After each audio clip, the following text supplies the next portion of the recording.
नमस्कार दोस्तों, GCGS research centre पर आपका स्वागत है। दोस्तों, आज हम चर्चा करेंगे म्यांमार के बारे में। अभी हाल ही में कुछ दिनों से म्यांमार काफ़ी न्यूज़ में है। उसका कारण क्या है, आज हम जानते हैं इसके बारे में। दरअसल हुआ ये है कि म्यांमार में अभी आर्मी ने अपना कंट्रोल कर लिया है। वहाँ की जो सबसे बड़ी पॉलिटिकल लीडर थी आंग सान सू की, और वहाँ के राष्ट्रपति को म्यांमार की आर्मी ने हाउस अरेस्ट कर लिया है और 1 साल के लिए इमरजेंसी लगा दी है। अब हम जानते हैं विस्तार से इस बारे में।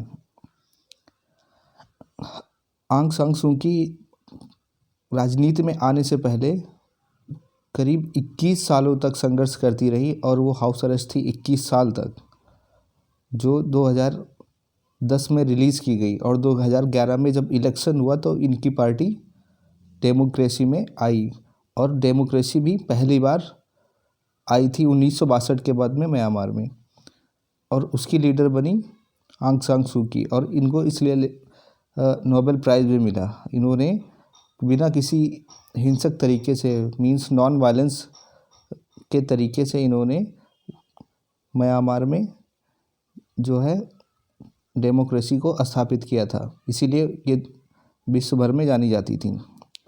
अब जान लेते हैं कि ये खतरनाक मोड़ आया कैसे म्यांमार में। तो अभी पिछले साल नवंबर में कुछ इलेक्शन हुए थे जिस पर आर्मी का एलिगेशन था, और आर्मी संतुष्ट नहीं हो पाने के कारण वहाँ पे जो है अपनी सत्ता स्थापित कर ली गई है। वहाँ के जो आर्मी के टॉप जनरल हैं, उन्होंने इन सबको जितने भी बड़े लीडर हैं सबको हाउस अरेस्ट कर दिया है और 1 साल के लिए इमरजेंसी इम्पोज कर दी है। अब बात करते हैं कि इन्होंने ऐसा किया क्यों। इसके पीछे काफ़ी कारण है। अब यहाँ पे पूरी तरीके से तख्तापलट हो चुका है। अब इसके पीछे के कारण जो है वो आज हम डिस्कस करते हैं कि मिलिट्री ने टेक ओवर कैसे किया। तो उसके लिए ये है कि अभी आज के दिन फरवरी 1 को मिलिट्री जो है अपने ऑफिशियल टेलीविज़न चैनल पर आती है और जो है अनाउंस करती है कि हम मिलिट्री रूल लगा रहे हैं पूरे म्यांमार में, और उसने सारे लीडर्स को हाउस अरेस्ट कर लिया। आंग सू की जो वहाँ के नेशनल लीग फॉर डेमोक्रेसी की नेता थी, उन्होंने 2020 में जो इलेक्शन हुए थे उसमें लैंडस्लाइड इनको विक्ट्री मिली थी, जिस पर जो है जिससे जो है आर्मी इनसे संतुष्ट नहीं थी। उसे लगता था कहीं ना कहीं कुछ गड़बड़ी ज़रूर है। अब बात करते हैं कि कारण क्या था जिसकी वजह से जो है ये सिचुएशन डेवलप हुई। तो उसके कारण था वहाँ के मिलिट्री चीफ जनरल मिन आंग हेलांग, जो अभी वहाँ पे पावर में है।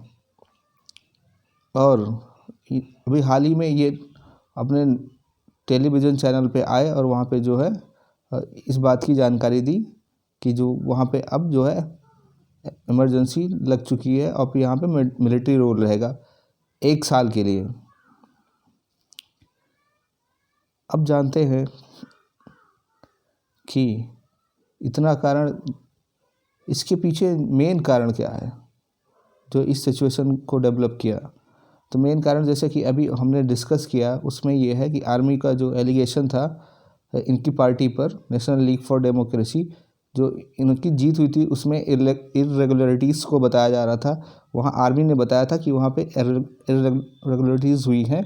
उसमें 2 कारण हो सकते हैं, या तो उसमें जो है गलत कास्टिंग हुई है वोटों की, मतलब एक ही लोग कई बार वोटिंग किए हैं, लगभग 9 मिलियन वोट की गलत कास्टिंग हुई है, और या फिर कोई माल प्रैक्टिस हुई है जिससे जो है ये सिचुएशन उत्पन्न हुई है। और म्यांमार आर्मी ने वहाँ की जो इलेक्शन कमीशन है, यूनाइटेड इलेक्शन कमीशन को बोला था अगर वह खुद जांच करके ये सिचुएशन को सामने लाती है तो ठीक है, नहीं तो हम जो है सत्ता पे कंट्रोल कर लेंगे।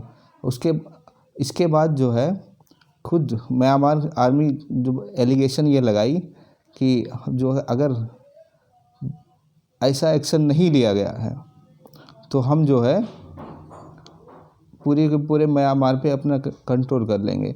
तो उसके बाद जो है इस सिचुएशन के बाद सामने आता है यूनाइटेड इलेक्शन कमीशन और वो बताता है कि हमने जो है जो भी जांच की है उसमें पाया कि ऐसा कोई सबूत नहीं है जो इसे ये बताता है कि वोटिंग में माल प्रैक्टिस या कोई फ्रॉड हुआ है या कोई धांधली हुई है।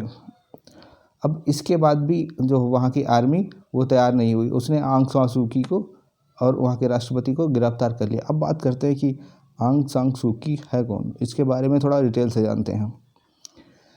तो आंग सान सू की वहाँ के म्यांमार के जो यहाँ के मेन लीडर थे, वहाँ के जो फ्रीडम फाइटर थे, उनकी बेटी हैं और 1991 में इनको नोबेल पीस प्राइज़ भी मिल चुका है। और ये पॉलिटिक्स में आने से पहले इन्होंने ये एक अच्छी राइटर भी हैं। और जब 2015 में इलेक्शन हुए थे उसमें लैंडस्लाइड विक्ट्री मिली थी इनकी पार्टी को, और उसके बाद 2016 से 21 तक के लिए ये स्टेट काउंसलर नियुक्त थी। अब बात करते हैं कि वो किस लिए फेमस हैं।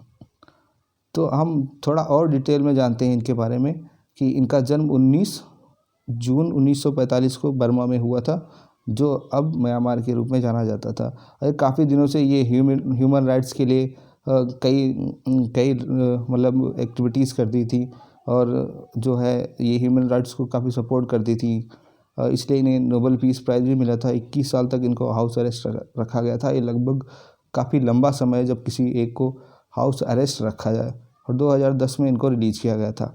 उसके बाद से ही डेमोक्रेसी आई है म्यांमार में। 2011 में जब इनकी पार्टी जीती थी तब इनको स्टेट काउंसलर नियुक्त किया गया म्यांमार का। अब बात करते हैं कि म्यांमार के सिटीज़न क्या चाहते हैं। म्यांमार की जाहिर सी बात है, म्यांमार के सिटीज़न यही चाहेंगे कि वहाँ पे डेमोक्रेसी जो है मेंटेन रहे, क्योंकि आर्मी रूल काफ़ी समय से वहाँ पे था। लगभग 48 सालों तक आर्मी रूल था म्यांमार में, क्योंकि 1962 के बाद में जब अनरेस्ट हुआ था तब से आर्मी का कंट्रोल था म्यांमार में। और काफ़ी लंबे समय के संघर्ष के बाद कहीं 2010 के बाद 2011 में वहाँ पे फिर से वहाँ पे डेमोक्रेसी आई थी। अभी लगभग एक दशक ही पूरा हुआ था कि वहाँ पे ऐसी सिचुएशन आ गई, और लोग वहाँ पे जो है ग्लोबल हेल्प के लिए सब ग्लोबल हेल्प मांग रहे हैं। मतलब और भी जो भी कंट्री है उसे सपोर्ट के लिए मांग रहे हैं। लोग वहाँ पे तरह तरह के प्रदर्शन वगैरह कर रहे हैं, है ना। जनता सड़कों पे आ चुकी है। और आंग सान सू की ने अपने मतलब चाहने वालों से अपील किया है कि वो इस तख्तापलट को माने ना। अब हम जान लेते हैं कि इंडिया और म्यांमार के बीच में रिलेशन क्या है सर।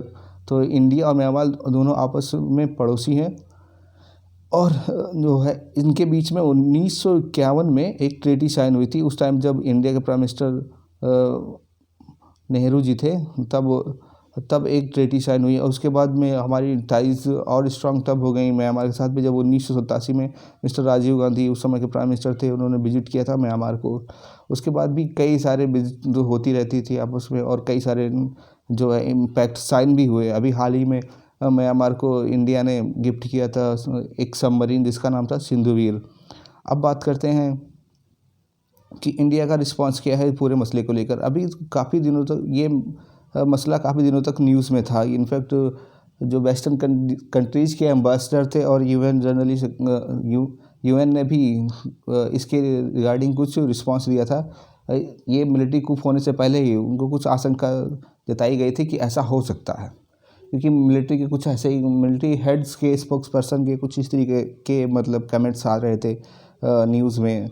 तो इन्होंने लोग आशंका जताई थी कि ऐसा वहाँ पे हो सकता है। इसके बाद हो भी गया, और अभी तक वहाँ पर इंडिया और चाइना ने कोई ऐसा कुछ रिस्पांस नहीं दिया था। लेकिन जब पूरी तरीके से सिचुएशन बदल गई है, मिलिट्री का कंट्रोल हो गया और मिलिट्री ने वहाँ पे मिलिट्री रूल इम्पोज कर दिया, तब उसके बाद इंडिया का रिस्पांस आया है। और वहाँ के मिनिस्ट्री ऑफ एक्सटर्नल अफेयर्स ने कहा है कि हम जो है डेमोक्रेसी में विश्वास करते हैं, और डेमोक्रेसी को हाल में वहाँ पे बहाल किया जाए, और जितने भी जो लीडर्स हैं जिनको इलीगली डिटेन किया गया है उनको जो है फ्री कर दिया जाए। अब बात करते हैं कि ये तो इंडिया का रिस्पांस था। अब इस यूएसए मतलब यूनाइटेड स्टेट्स ऑफ अमेरिका और ये यूएन का क्या रिएक्शन था। तो उनका रिएक्शन भी सिमिलर था। जैसे यूएसए ने बोला कि जितने भी डिटेनीज हैं उनको इमीडिएट बेसिस पे रिलीज़ कर दिया जाए। और सिमिलर जो है यूनाइटेड नेशन का भी यही रिस्पांस था कि जो है हम सारे जो जो भी जिन लोगों को भी डिटेन किया गया है हम इस डिटेंशन का जो है कंडेम करते हैं और इनको इमीडिएट बेसिस पे रिलीज़ कर दिया जाए। अब इन दोनों के रिएक्शन के बाद अब हम बात करेंगे कि म्यांमार की जियोग्राफिकल लोकेशन क्या है। हाँ, और बात कर लेते हैं कि अदर वर्ड्स में जो है मतलब क्या रिस्पांस था। तो ब्रिटेन के ऑफिशियल्स और ऑस्ट्रेलियन गवर्नमेंट ऑफिशियल ने इसको ओपनली कंडेम किया है इस सिचुएशन को। और वहाँ पे डेमोक्रेसी में जो है विश्वास जताने के लिए, डेमोक्रेसी बहाल करने के लिए वहाँ पे जो है बोला है। और जितने भी लोग मतलब अरेस्ट किया गया है उनको फ्री करने के लिए बोला किया है। अब आते हैं फिर से कि हम देखते हैं लोकेशन क्या है म्यांमार की। तो यहाँ पे हम देखते हैं इस मैप में जो ये येलो कलर से सराउंडेड बाउंड्री है, ये है म्यांमार, जो पहले बर्मा के एज बर्मा जाना जाता था। ये हमारा पड़ोसी है, ये हमारा भारत है। ये भारत की बाउंड्री जो है ये यहाँ शेयर कर रही है। यहाँ पे जो है ये हमारे साउथ ईस्ट ने यहाँ पे स्टेट्स हैं जैसे नागालैंड, मणिपुर, मिज़ोरम जो है इसके साथ बाउंड्री शेयर करते हैं म्यांमार के साथ में। इधर जो है नॉर्थ ईस्ट में जो है ये जो है म्यांमार बाउंड्री शेयर करता है इसके चाइना के साथ में। और इधर जो है साउथ ईस्ट में ये बाउंड्री शेयर करता है थाईलैंड के साथ में। और थोड़ी सी बाउंड्री जो है मिडिल में ये शेयर करता है वो है लाओस के साथ में। लाओस के साथ में बहुत कम बाउंड्री ये शेयर कर रहा है जो चाइना और थाईलैंड के बीच में आ रहा है। अब आज के लेक्चर में इतना ही, फिर कभी बात करते हैं नेक्स्ट लेक्चर में नेक्स्ट टॉपिक पे। Thank you so much, thank you for watching.